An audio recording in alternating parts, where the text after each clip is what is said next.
بسم الله الرحمن الرحيم. بسم الله الرحمن الرحيم. الحمد لله رب العالمين والصلاة والسلام على سيدنا محمد وأهل بيته الطيبين الطاهرين. اللهم صل على محمد وآل محمد. So tonight we go through a couple of maxims, and one of them is Al-Islamu yajubbu. Yajub. This is how we write yajub. With shadda. There is shadda in the middle here. Yajubbu ma qablahu. Meaning Islam. Jabba yajubbu. Yajub has many meanings. To annul something, to invalidate, to erase, to cancel, to nullify, sometimes amputate. Also when they amputate something, jab. It's called jab too.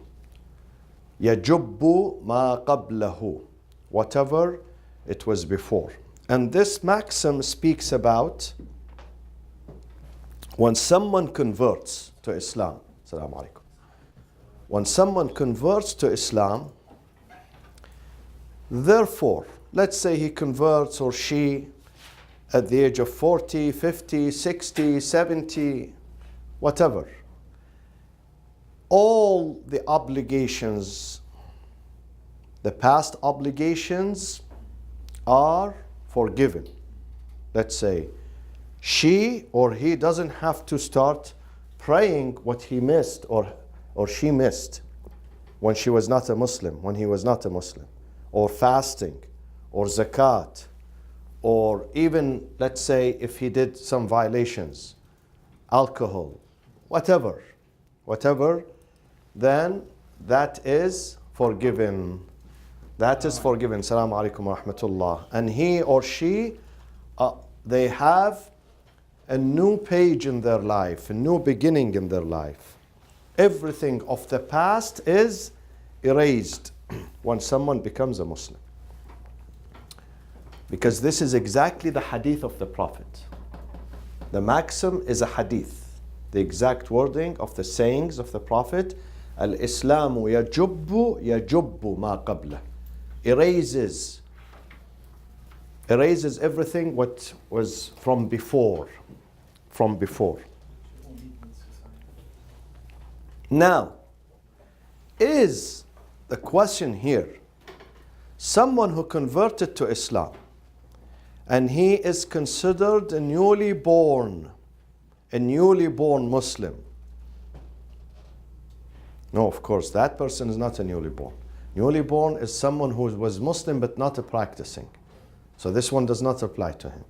This one applies to those who were non-Muslims and then they converted to Islam.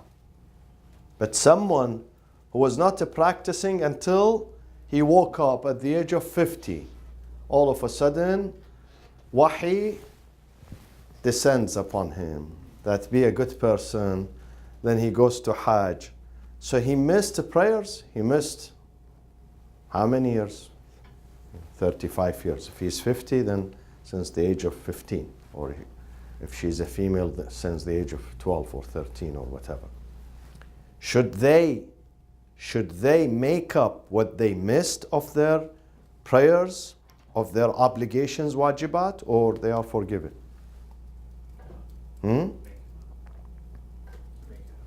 Why? This one does not apply to them? Why? Why, Dr. Ali, this one does not apply to them? Well, this one, they weren't Muslim before. Exactly. Because this one says al-Islam, conversion to Islam. Converting to Islam would annul, would erase everything you did in the past or you didn't do. You are forgiven. But not if you had been born Muslim. What's the second word? Yajubbu. Yajubbu. Yeah. See, this is ya and ba. But here, yajubbu with not yajib, huh? Yajib, it means it must. This is yajub. Yajubbu. Yajubbu. Look at this. Yajubbu. What is the root? J-J-E? Jab. Root is jab, I said. And jab means to to amputate, to erase, to cancel, to cut off. It's a two-letter root? Yes, jab. Yes. I thought there was only three-letter roots. Sometimes one. Qaf. Qaf. Qa. What's that? Prevent, avoid. Like tana. Hmm? I thought even that's three because the yeah is dropped off at the end. and Yeah, then the but waw. when you write it, qa, qa. Could be one. So, but my friends, some scholars, such as Muhaqqiq al-Hilli, he says it's true that this person's a Christian, he's a Jew, he's an atheist, he's Zoroastrian. But then, look at me here. Al-khitabu muwajjahun ilayh. When God sends an order, this order does not exclude others. It is an inclusive order. Includes the Muslims and non-Muslims. Even if they are non-Muslims, when God says pray, they have to pray. Because there is a huge debate in the fiqh whether God's orders are only for believers or for non-believers too. Only for Muslims or for non-Muslims too. The majority of the opinion of no, it includes the non-Muslims. Though they are non-Muslims, but the khitab, the order comes to them. Doesn't that depend, saying on the wording of the Quran? Like if it No. says, Ya ayyuhalladhina amanu was Ya ayyuhal-" But sometimes aqimu salat wa atu zakat without aminu. Without aminu. What about if no message was received? Beside, Ali, 1 second. Does not mean necessarily when it says Ya ayyuhalladhina amanu, oh, only who you believe. No. Ya ayyuhalladhina amanu as an encouragement. Let's say when I talk to you, oh my friends. Sometimes some people are not my friends. But I say it as an encouragement. Or taghlib. Taghlib means the majority of you I know you. So even if one or two I don't know, still I can call them friends. From this direction. Yes, Ali? Sorry? No, I was saying, so this is assuming that the non-Muslims actually receive the revelation or the words. What about like people in parts of the world that No, never receive? you are mixing two issues together. One time we speak about invitation to Islam, whether God is going to hold them accountable or not. Then Quran says, no, we don't hold accountable unless they get the message. But sometimes they hear about Islam. Definitely they hear. So it's from the point. The lady who converted yesterday, she's married for 35 years to a Muslim man. You think she didn't hear about Islam? Why didn't she say to herself one day, let me read his book, let me ask. He's her husband, he sleeps with her, he eats with her, he lives with her. But she's not interested. So not every person who didn't get it, we blame God for it. We have to blame him. It is your responsibility. Your responsibility to search. Yeah. And we have another issue. The other issue is that al-kuffar muballaghun bil-usul wal-furu'. The non-believers are also responsible not only about the usul of religion, monotheism, prophethood, day of judgment, but also the furu', fasting, prayers, hajj, zakat. However, the difference is, though God wants them from day one to begin their prayers, but if they didn't begin their prayers because they were non-Muslims, there is no qadha upon them. Whereas the Muslims, they have qadha, they have to make up. That is the difference. The difference here between Muslims and non-Muslims in the qadha. The non-Muslim, when he accepts Islam, he doesn't do qadha. He doesn't make up what he misses. But if he's a Muslim, born Muslim, he or she should make up the qadha. Is this clear? Okay. Now what is it?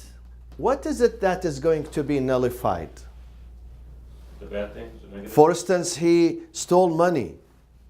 stole money from a bank, from someone. We tell him, no, enjoy the money, afiyat bashad. No. Enjoy the money, you don't have to because you are Muslim now. So what is it then? What is it which is nullified?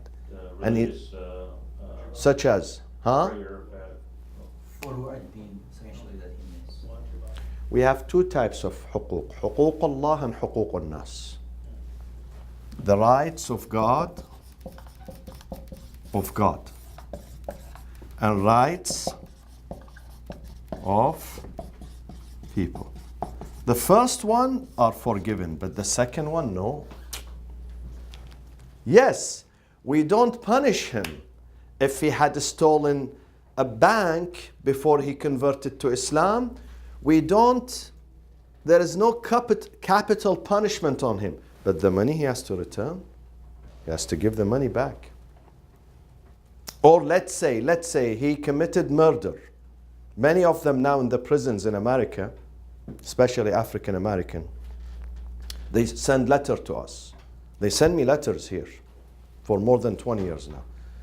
He says, I committed, crime, murder sometimes, murder. And now I converted in the prison, God guided me, so tell me what to do. Maybe God is going to forgive him for the murder if he feels sorry, but then the diya, the penalty, he has to pay. He still has to pay after converting. Because this is حقوق الناس, the right of the people. The right of God, God says, I forgive you. But حقوق الناس, diya, you have to pay the money to the family of the deceased that you killed. Still you have to pay it, it's not forgiven. This one is not forgiven. Or any theft you did. If you still have the money, even if you purchased a house with it, other materials, other things, you have to give the money back to its lawful source. So this is the difference between حقوق Allah and حقوق الناس. Now, what are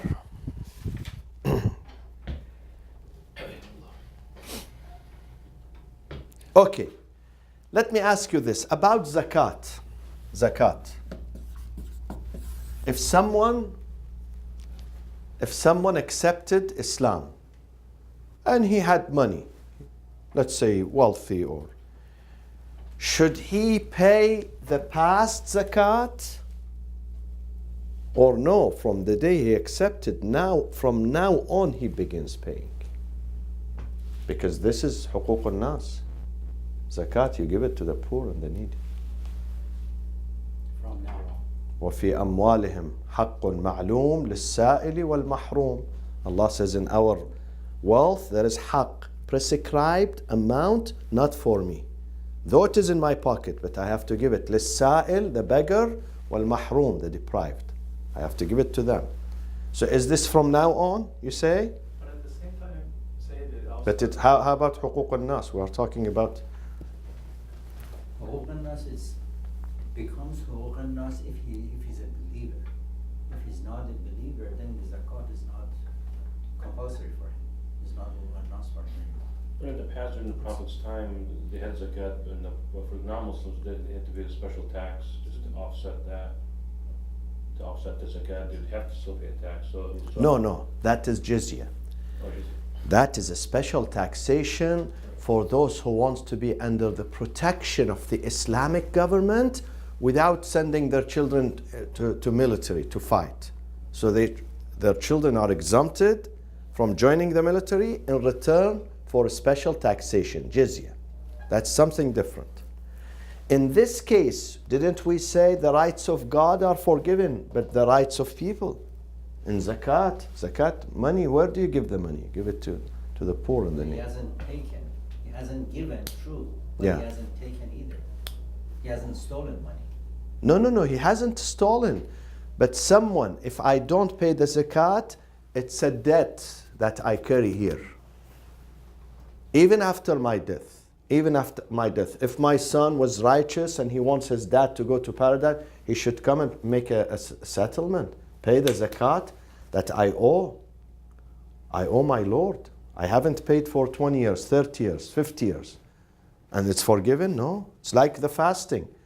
If I didn't do it during my lifetime, my son has to take care of that. If prayers, same. Hajj, the same. Zakat is the same. Say, so rights of God Mm. are ibadat, Mm. whereas rights of people is muamalat. Aha, So exactly. ibadat is expect because even Exactly, God says it's exactly. a godly loan. Exactly, exactly. Though zakat, it's the right of people, but it has been legislated by whom?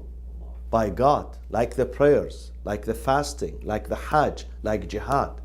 It has been So whatever has been legislated by God, it is going to be forgiven by God too. God has the right to forgive it. Though you have to give the money to the people, but we look at who was the legislator of this? God. Whereas حقوق الناس, we are speaking about loan. He took a loan from the bank. He didn't return it. Okay? Or he stole money from someone without permission. He didn't give it back. These things he has to give back. These things are not forgiven. Even if he becomes Muslim, and even still these things has to be returned to its lawful. So can you say that Furu ad-Din as a whole is forgiven? Yes. Furu' ad-Din, anything legislated by God, by Sharia. But things that no, has nothing to do with it. I took money from the bank for my mortgage and I'm not paying, or a credit card. I purchased on my credit card, I'm not paying them. I have a huge debt on my credit card. Or personal loan from someone. I took his car, I took anything from him. In that case, he has to return. And of course, you know, when we tell those people in the prison, some of them, they get shocked. Some of them, how can I return? I've been a thief veteran for 30 years. Do you want me to go back to every penny? How can I? First of all, I don't have. I'm broke. And so this is problematic for them. حقوق الناس becomes problematic. Now, What about khums? Is that different? no, khums is part of zakat. Dr. Ali, zakat is a general name. It's called zakat. This is the whole thing. Khums is in the middle. Khums, zakat applies to many items: gold, silver, types of food, types of animals. This applies to money, cash money, the income. So zakat, khums is zakat, a branch of zakat. Okay? Hey, does this qa'ida apply to the Sunnis as well? Do they No, follow no. that? The Sunni, they call the whole thing zakat. No, the qa'ida. Do they follow Yeah, of course, because this is the hadith. The hadith is of the Prophet. All agree upon it. All agree upon the Prophet, because the Prophet himself, he said, this is the hadith, this is Nabawi, this is hadith Nabawi, narrated by the Prophet, Al-Islamu yajubbu ma qablahu. Yajubbu ma qablahu. And the other dalil is ayah, if you want to write it and then you look at it when you go home. It's in chapter 8, verse 38. So 8:38, Surah Al-Anfal. قُلْ لِلَّذِينَ كَفَرُوا إِنْ يَنْتَهُوا, O Prophet Muhammad, say to the disbelievers, if they desist their disbelief, in yantahu, they put an end to their disbelief. Yantahu, desist. يُغْفَرْ لَهُمْ مَا قَدْ سَلَفْ, we're going to forgive everything of the past. Everything they did, huququllah, that belongs to God, is going to be forgiven. So they come with a new page, with a new life. Okay? This is one verse in the Quran. The second verse in the Quran, it's in chapter 4. This is interesting. Chapter 4, verse 22. وَلَا تَنْكِحُوا مَا نَكَحَ آبَاءَكُمْ مِنَ النِّسَاءِ إِلَّا مَا قَدْ سَلَفْ. Do not marry those ladies that your parents have married before you. It's haram. If your dad married someone, even if the marriage is not consummated, let's say he just married her, they didn't touch each other, just they did aqd, okay, nikah, and then he leaves her, he divorces her. The son cannot marry her anymore, even if the father did aqd. In fact, some of the jurists, fuqaha, they say if the father looks lustfully at a lady, not even marrying her, he looks at her lustfully, the son cannot marry her anymore for the rest of his life. The Quran says, إِلَّا مَا قَدْ سَلَفْ وَلَا تَنْكِحُوا مَا نَكَحَ آبَاؤُكُم مِّنَ النِّسَاءِ. Do not marry what your parents married and divorced earlier. Don't marry them. إِلَّا مَا قَدْ سَلَفْ. Except if you did this before Islam. Someone before he converted to Islam, he married the divorcee of his dad.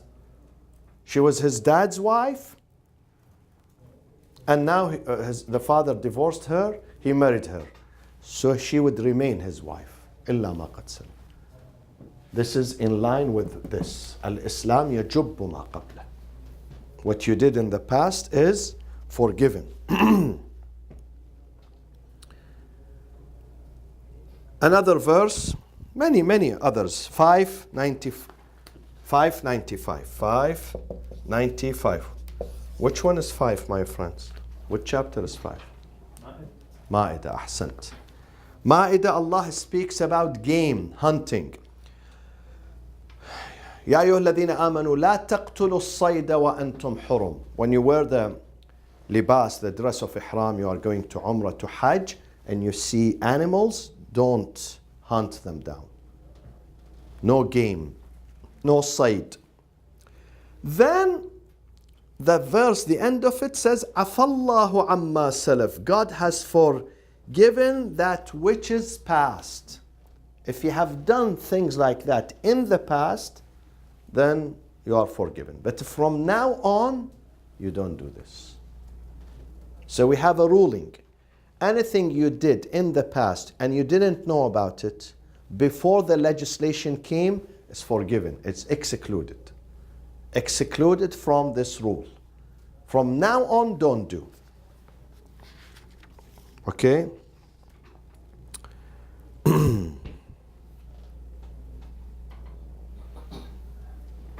And of course, the seerah of the Prophet. Again, the Prophet, whenever someone comes to him from the countryside, Badia means the countryside, and he says, Ashhadu an la ilaha illallah wa ashhadu anna Muhammad Rasulullah, the Prophet does not tell him, hey, go and pray for, you missed prayers 40 years.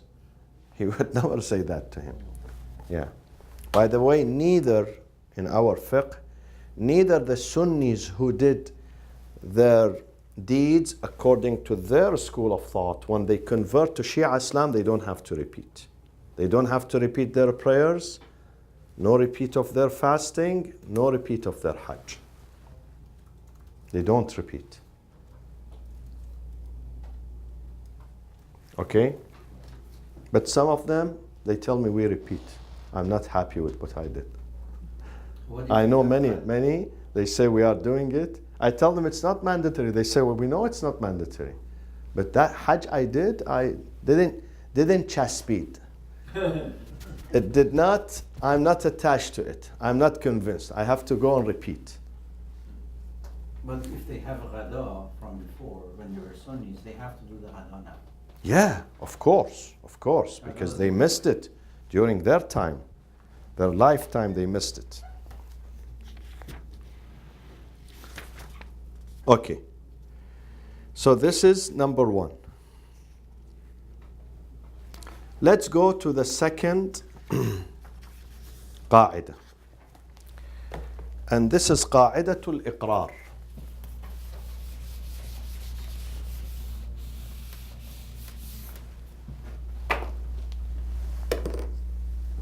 قاعدة الإقرار. إقرار means what? Confession or admitting.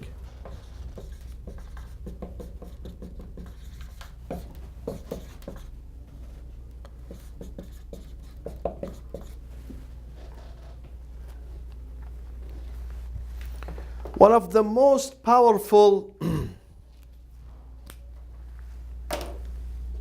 ways of proving something in the courthouse, even more powerful than witnesses, is this one. When people confess. But how they confess? Like in Egypt, when they arrest someone, or Iraq during Saddam, or other countries, he confesses everything. They give him a statement, you have to read this. Before the guy did this, I wanted to kill the president, I wanted to destroy the Mamlakat, I wanted to do this. No, this is not iqrar. This is under persecution and pressure and intimidation. This is why during the time of Imam Ali alayhi salam, he would choose a judge who's not intimidating at all, very peaceful. One day Imam Ali saw the judge. His name was Abu al-Aswad al-Du'ali. He was also a disciple of Imam Ali. He was a scholar. Abu al-Aswad was a scholar too. So he was raising his voice. Imam Ali said, "You are no longer a judge. I remove you." He said, "Why? I didn't say something." He said, "With your voice, you intimidate people. You scream. You should not scream. You frighten them, you intimidate them." رَأَيْتُ صَوْتَكَ Allah, this is Ali's justice. رَأَيْتُ صَوْتَكَ يَعْلُو صَوْتَ الْخَصْمِ. I found out that your voice is above the voice of the defendant. Your voice is above. And I don't think you fit for this, because you intimidate them. You have to be quiet. So when they talk to you, they don't say something out of fear or intimidation. They say what they believe in. This is why judges during the time of Amir al-Mu'mineen and others, that was the most difficult job. The most difficult job is to be a judge. The most difficult. The qualifications of the judge are the highest. The highest. Not just ilm, not just expertise, but emotional qualification, spiritual, moral qualification too. So iqrar, confession, is the most powerful tools of proving something. When someone does iqrar. And it stems from a very important premise and maxim, and that maxim is إقرار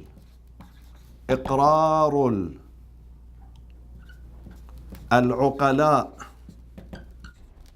على أنفسهم جائز.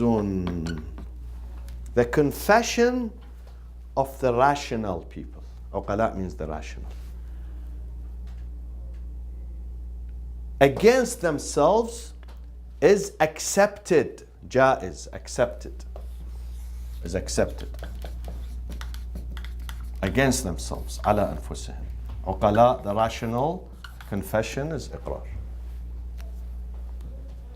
It means when someone has, he's a rational person. He's not sick. He's not mentally disturbed. Okay? He's under no pressure. Duress, Duress? Pressure? Yeah, they say. He's under no pressure. And then he says, I committed this act. It's a murder. It's fornication. It's theft. And we know that they are not mentally ill, because sometimes people become mentally ill. They hallucinate. They say something, following day he says, no, I didn't say this. No, those guys, they are not uqala. They are juhala. They have something wrong in their mind. But if they are healthy, mentally healthy, psychologically healthy, they are not liars. One day they say something, tomorrow they deny. In that circumstances, if they say something against themselves, we accept, because this is confession. Now, if that person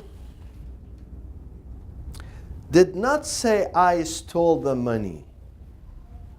He came, if he says, I stole the money, this is iqrar, confession. He admits. But he says this money was stolen from me. This guy stole the money from me. Do we also consider it iqrar? No, Why? it's not, and he's not admitting his own conduct. He's accusing somebody else. Exactly. It's not ala anfusihim. This is upon, against themselves. That one, the example I gave, it's for themselves.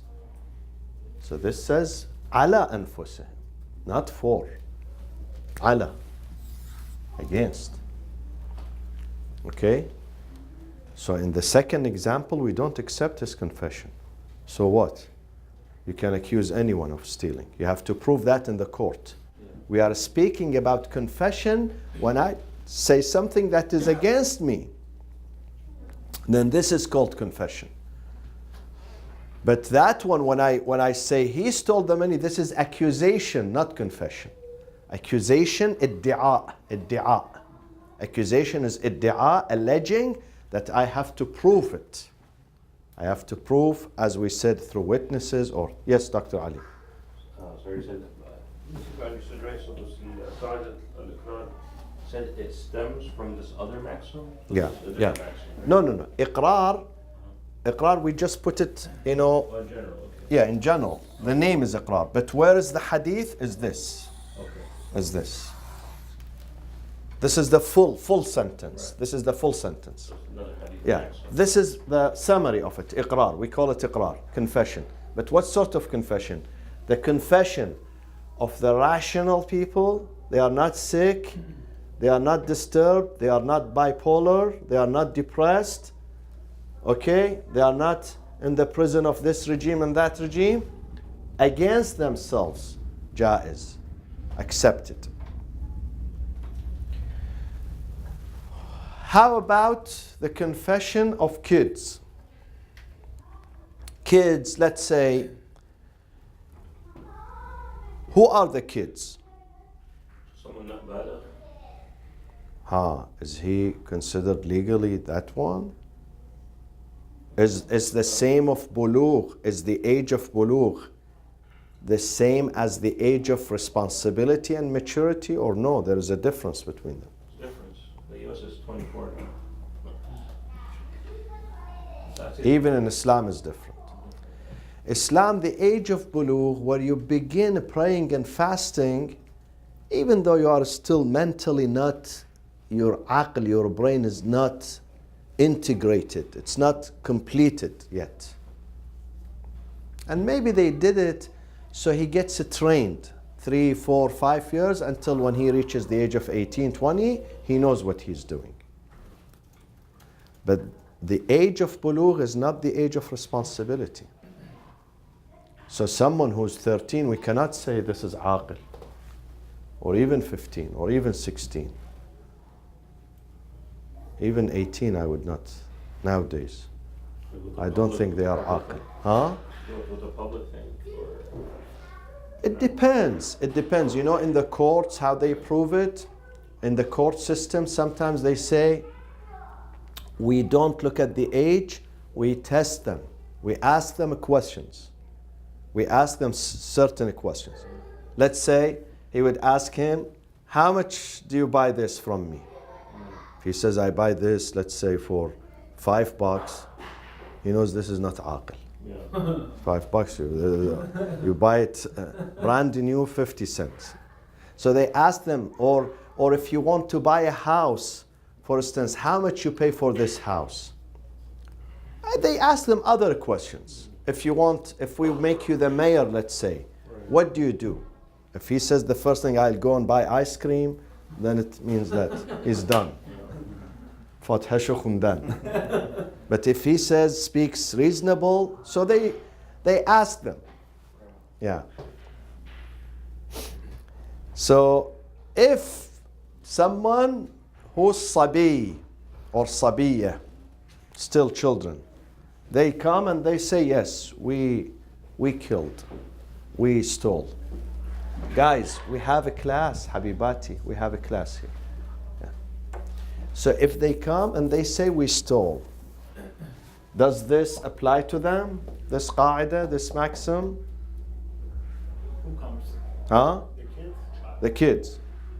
Depends on if they manifest, in a comprehension of the duty to tell the truth, then maybe yes. 15 years old. It depends on whether they show it, that they can understand the significance of telling the truth and not. But don't you see in the news here sometimes children, meaning below 18, they are tried as adults, not in juvenile courts. They tried them, especially when there is a murder. They are 16 years old, but they try them in the normal criminal court, not juvenile court, though they are below the age. Yeah, children, I've seen this many times in the news. I read this. they can give testimony as evidence. Especially terrorism. If someone does something, terrorist acts, even if he's under the age of 18, he's tried like an adult. So there is a disagreement among the fuqaha. The fuqaha, they say if someone's sabi, childish, he's really childish, then even if he confesses, we don't take him serious. But if he's no, you look at him, he's 10 years old, but mashallah, he's Bache Isfahan. He's very smart, intelligent, smart when he speaks. Have you seen some of them when they speak in interviews? 3 years old, mashallah. He speaks like Ayatollah Falsafi. They are gifted. So the gifted one, if someone is gifted, his mind is really above and beyond his age. Then some of the scholars, they say he's aqil, because this says aqil, uqala, regardless of the age. And sometimes they could be 60 years old, but their brain is a childish brain. You don't take them serious. So uqala depends. It does not have a specific age. Now, where is the evidence in the Quran? The evidence, write it down in the Quran. The evidence of this verse in the Quran, number 1, in Surah Al-Imran, which is chapter 3, verse 81. 81. And in chapter 2, Surah Al-Baqarah, verse 84. In this one, in Al-Imran, أَأَقْرَرْتُمْ وَأَخَذْتُمْ عَلَى ذَلِكُمْ إِصْرِي قَالُوا أَقْرَرْنَا. Yes. This is an example that God gives. God asks some people, do you agree to this? Do you confess to this? Do you accept this? They said yes. We confess, we agree. So once they say we agree, then it's binding. It's binding because they said we agree, we confess. So this is one in the Quran. In Surah Al-Baqarah 84, ثُمَّ أَقْرَرْتُمْ وَأَنْتُمْ تَشْهَدُونَ. Allah speaks to Bani Israel. You ratified us, you ratified it, ثُمَّ أَقْرَرْتُمْ. You ratified the law, you accepted it. وَأَنْتُمْ تَشْهَدُونَ. You said, yes, we accept. In another chapter in the Quran, Surah At-Tawbah 9:102, 9:102, 9:102. وَآخَرُونَ اعْتَرَفُوا بِذُنُوبِهِمْ. Others, speaking about the companions of the Prophet, they admitted, اعترفوا, admitted to their guilt, to their sin. اعترفوا. So these are some of the verses in the Quran. The riwayat, they say, plenty of riwayat, plenty to the degree that it reached حد التواتر. Tawatur means frequency. Frequent riwayat, not one or two, many of them. Many of them speak to this effect.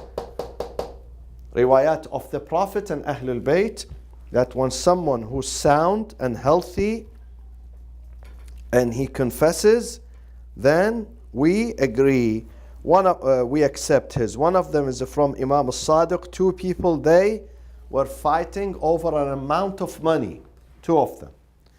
One of them said, أما الذي قالهما بيني وبينك فقد أقر بأن أحد الدرهمين ليس له فيه شيء وأنه لصاحبه ويقسم الثاني بينهما نصفين. There were two silver coins. Two people are fighting over them. One of them said both of these mine.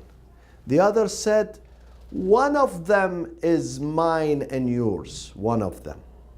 So he confessed, not both. Imam al-Sadiq said, in this case, aren't they two silver coins, dirhamain? The one who says both for me, and the other one said, one of them is between me and you. It means the other one is not mine at all. The second one, again, not everything of it is mine. Half of it, it's between me and you. It means half of it for me and half of it for you. So this is how we have to give it to them. We give one dirham completely to one, and the second dirham we divide it, half to this and half to that, because of his confession. Because of his confession. Yes. Sorry, just to clarify, so the age of bulugh is different from the age of maturity, and the age of maturity is just determined based on testing if they are rational? In the fiqh perspective. However, some countries, Islamic countries, they say 21, 18, 16. But in the court, the judge has the discretion to determine himself if he doesn't know. If he doesn't know, that I'll tell you a story. I mentioned the story the first year we had a seminary. My father was in America 30 years ago. So my sisters, they wanted to travel. So they said, you have to bring the father's paper and he has to sign. I said, wow, this is a long process. What is the other way? They say the other way, if they are, yes, please, Masuki, welcome. The other way is to go to the court. If the judge determines that they are independent, then they can sign and they can apply for passport and they can leave. I said, but how is that? They say, go to the court, they teach you. So I took my sisters. They were probably 13 and 14. And they covered their face. They used to cover the face. Abaya and mashallah, from head to toe, you don't see anything. So the judge, In America? no, Islamic country. The judge asked them, he had tasbih, you know tasbih? The beads. He said, okay, my daughters, how much is this tasbih? My both sisters, they said, we don't know. He said, then they don't know, they are dependent, they are not independent. I said, Maulana, this means they are dependent because they can't say, they are not working in the market. Ask them about the pen, they know. The paper, the book. Tasbih, how do they know about tasbih? They don't sell tasbih in the market. Besides, you are showing them something from 10 meters. It could be this one $1, it could be $1,000. They didn't see the quality. They are not expert. Even me, I use the tasbih, but I'm not expert in the tasbih. We have to go to the bazaar, to the market, and ask someone, how does this? So your question is wrong, Maulana. He says, you are right. Yeah, okay. Sign. So it depends sometimes the age of maturity, it depends on evaluation. They have to do, if you want to be really accurate, you have to evaluate. But that does not happen in every case. You know, a country with 50 million, 80 million, 90 million, you can't send everyone to the court to decide whether, well, he's mature or not mature, he's responsible. He can do. These are rare cases. وصلى الله وسلم على سيدنا محمد وأهل بيته الطيبين الطاهرين